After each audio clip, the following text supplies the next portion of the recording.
Okay, in this lesson, we are answering, what is an awakening? Well, an awakening occurs when life force, energy also called Kundalini or Kundalini Shakti, shoots up the spine and penetrates the pineal gland, causing it to open and have a rapid expansion. So that is literally like a burst of energy into your capacity of vision, and it's taking you like from the ground floor to the 10 stories up like immediately and giving you a different vantage point on your life in a small period of time. So that's phase one of an awakening. You have like a whoa, like new vantage point suddenly.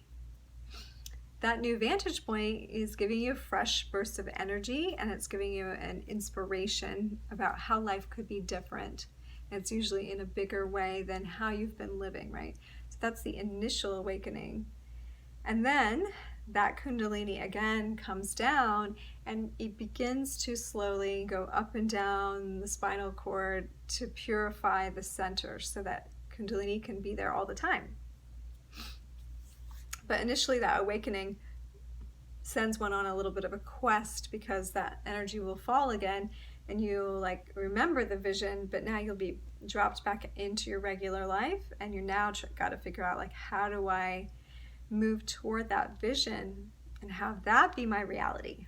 So you get a new vision. So as you move forward in that, you face the sort of obstacles along the way that are represented in each chakra. So as that Kundalini moves up, say in the first chakra, and it's flushing out debris or, like information. Pardon me, my nose is itching. It's interesting that nose is associated with smell, which is the first chakra. So as the first chakra is opening and purifying, then issues around basic needs, money, safety, shelter, they're going to present for also an expanded perspective. So it'll show you what's there. Well, this is what you've been experiencing. Like, do you want to keep looking at it like this, or do you want to evolve that? So when the experience shows up, it's not necessarily like, oh, this is my life, this is happening again just because this is my luck.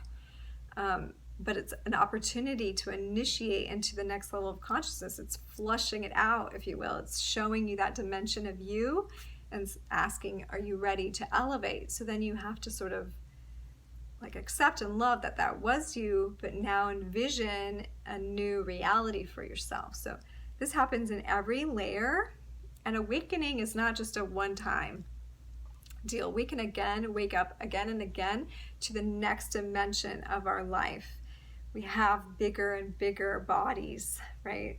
If you are understanding the koshas in Sanskrit and yogic philosophy, the body is just one sheath, one field. And every time we expand, we get to know or become attuned to a greater field of us, a greater aspect of us. So every awakening is an expansion of consciousness, and we're accessing more dimensions of ourself. So as an example, if you were only accessing the dimension of yourself that was on food stamps, and you only knew that you could buy these certain things, or just barely, or you couldn't buy anything at all, and that was the dimension you're living at, you didn't have access to other things.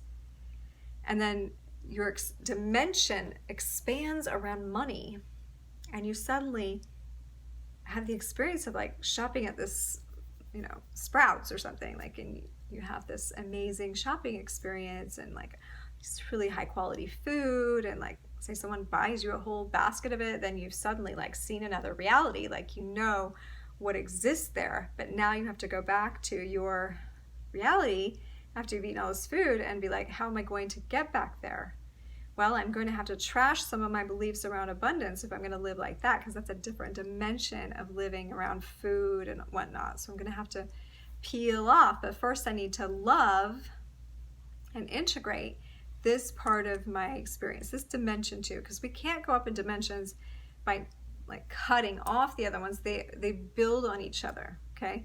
So you're building dimensionally when you're awakening. You're becoming more multi-dimensional. You're not becoming, like you already are, but this earth plane experience is like shut down our perception so that we could really know what it was like to be in these bodies and to feel density. the awakening process causes us to vibrate at a greater and greater rate, which is a challenge for our physicality to keep up and go there. So why we need to do this in as gentle a way as possible, so we can hopefully bring the body with us, encouraging it all the way. Yeah, this is what it looks like. This is what it feels like to expand and to awaken.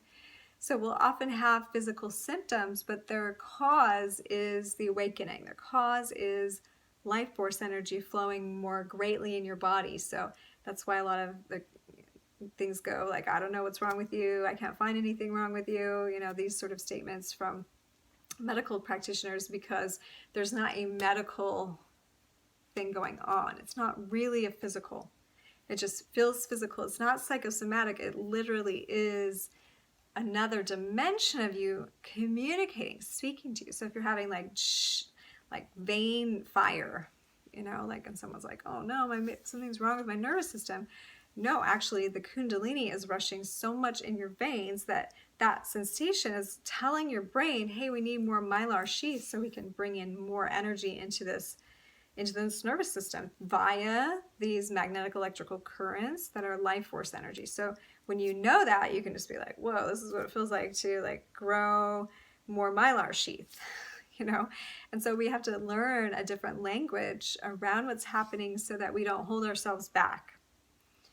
You know, because if the only paradigm you know is, oh, this pain is happening, therefore something must be wrong, my body's breaking down, oh, I'm getting sick, oh, I'm going to die. Like, that is a whole path of consciousness. That's a dimension of living and dying. But another dimension is another storyline. So the chakras are really based around the stories we tell ourselves too, because they're states of consciousness. I love there's a scripture in the Bible that says, in my Father's house there are many mansions. And my interpretation of that is, this is the Father's house. You know, like, this is the house of the God self. And in it, there are many mansions, many layers of consciousness, many aspects, many places we could hang out and tell a story. Like, oh yeah, in this room, you know, this house, gold carpet and gold curtains and gold, you know, and in there I feel really rich, and I feel rich in my body. I feel expansive. I feel like I should be eating like high quality food. Another room in that same mansion is like, oh, this is the cellar. This is where the root vegetables are. This is like a lot of stinky, rotty smell down here, and like it's moist and damp and you feel kind of yucky or whatever. But it is a room in the mansion. Like, you could hang out in that level of consciousness for a while, and if you hung out in that cellar of your mind for very long, it's going to start reeking into the other areas. But when we realize we can access many dimensions of self, that's what the chakra system is helping us do during this awakening process. It's helping us access various layers of us. So we're not just one layer of consciousness. I really want to emphasize that. We're not moving from something we're not anymore to something that we are. We're all of it. We're learning to integrate every aspect. We're learning to accept all the layers of us. So we love and accept the physical, then it's more easier to love and accept the energetic, the emotional, mental, the wisdom, the collective bliss body consciousness. It's easier to accept. You can't just go to accept this if you haven't integrated the rest of yourself. So an awakening is a process of acceptance of the whole you until you get back to the biggest version. And so all the practices, yogic practices, breathing, meditations, yoga nidras, all of these things, divination, they are all an attempt to give you new stories, access new sensations, give you different vantage points for viewing yourself and your life. So, I mean, if you haven't done yoga stretches at all, then you need to understand what I'm saying. But if you do a lot of stretches where you're opening up your heart, and it's uncomfortable at first, But you just keep doing that. You are actually exercising your heart's capacity to open and close. Your heart chakra's capacity to open and close. And that trickles over into your relationships, where now, are you going to open your heart more in this relationship? Well, yeah, because I've been doing that in yoga, so it's more easy for me to do that in my relationship now. So the yoga practices train us to expand. They also encourage a deeper relaxation. I would call the meditation process like relaxing a muscle instead of tightening a muscle.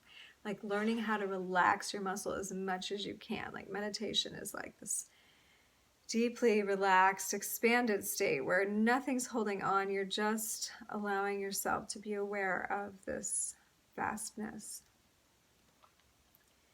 And when you do that, and then you're able to bring yourself back into form to formless, the flexibility of your consciousness now is available to you, so that things don't really ruffle you as much. Like someone who's been meditating, they're like,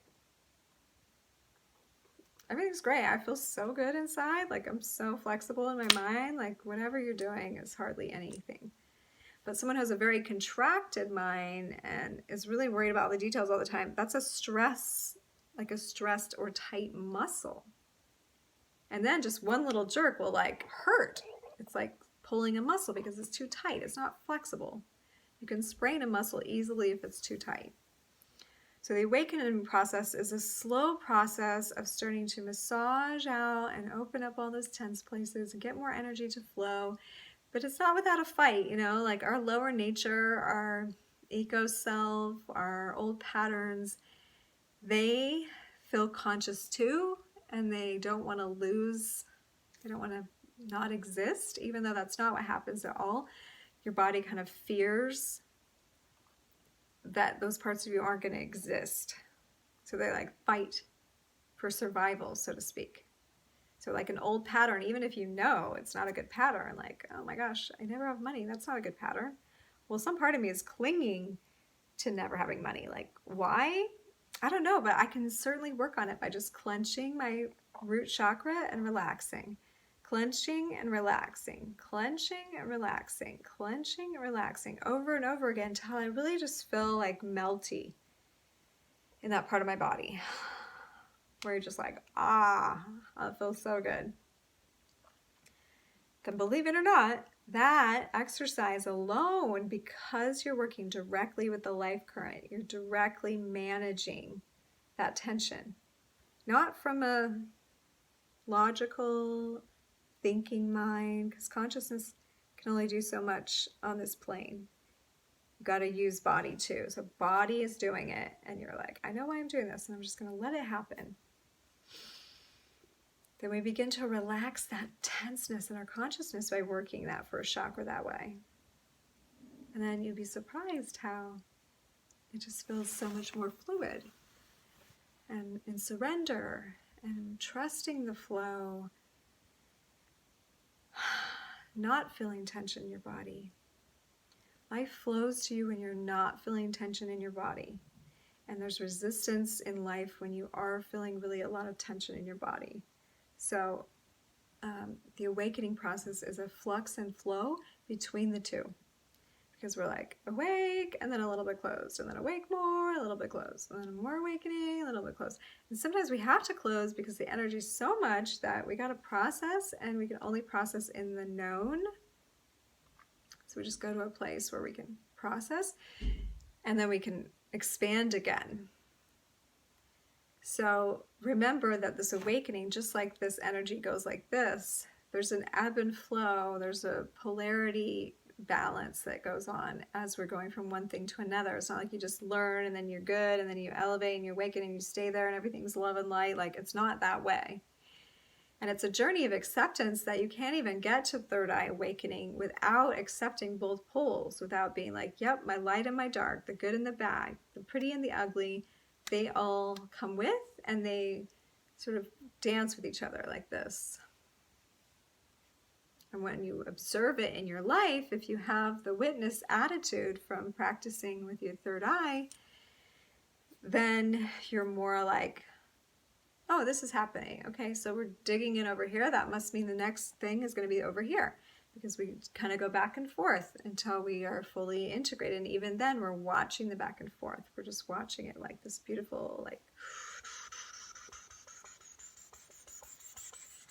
till you almost can't see that there's two different things. It's just like one beautiful display. And when you're ready and you've integrated all of that, you're living it and it feels beautiful, don't worry, you get to awaken again. But it's never like the first time. The first time is the time where it's so new and fresh and everything's like, wow. But then other awakenings you have the tools, you know what's going to happen, you're more prepared, you can relax into it easier. So have fun with it. If you're on your first awakening journey, honor yourself. It's such a precious, precious time in your life that will never be again. Because as they say, once you know and see, there's never any going back. You can't unsee. But the vision will continue after that first seeing to get bigger and bigger and see more and more of it. So, such an honor to be here on this journey with you. And happy awakening.